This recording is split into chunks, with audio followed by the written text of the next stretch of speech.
গল্পকথন চ্যানেলটিকে সাবস্ক্রাইব করে এবং বেল আইকনটি ক্লিক করে আমাদের পাশে থাকুন।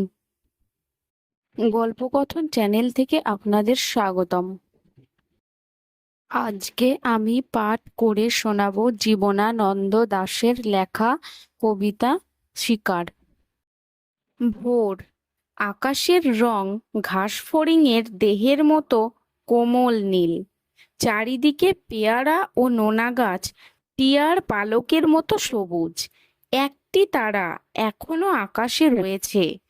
পাড়াগাঁর বাসর ঘরে সবচেয়ে গোধূলি মদির মেয়েটির মতো, কিংবা মিশরের মানুষই তার বুকের থেকে যে মুক্তা আমার নীল মদের গেলাসে রেখেছিল হাজার হাজার বছর আগে এক রাতে, তেমনই একটি তারা আকাশে জ্বলছে এখনো।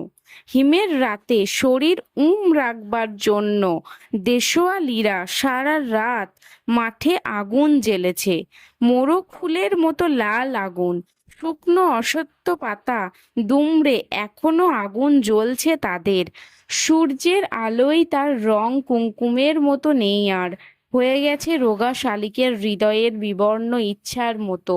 সকালের আলোয় টলমল শিশিরে চারিদিকের বন ও আকাশ ময়ূরের সবুজ নীল ডানার মতো ঝিলমিল করছে। ভোর। সারা রাত চিতাবাঘিনীর হাত থেকে নিজেকে বাঁচিয়ে বাঁচিয়ে নক্ষত্রহীন মেহগনির মতো অন্ধকারে সুন্দরীর বন থেকে অর্জুনের বনে ঘুরে ঘুরে সুন্দর বাদামি হরিণ এই ভোরের জন্য অপেক্ষা করছিল। এসেছে সে ভোরের আলোয় নেমে, কচি বাতাবি লেবুর মতো সবুজ সুগন্ধি ঘাস ছিঁড়ে ছিঁড়ে খাচ্ছে। নদীর তীক্ষ্ণ শীতল ঢেউ এসে নামলো। ঘুমহীন ক্লান্ত বিহ্বল শরীরটাকে স্রোতের মতো একটা আবেগ দেওয়ার জন্য, অন্ধকারের হিম কুঞ্চিত জরায়ু ছিঁড়ে ভোরের রৌদ্রের মতো একটা বিস্তীর্ণ উল্লাস পাবার জন্য।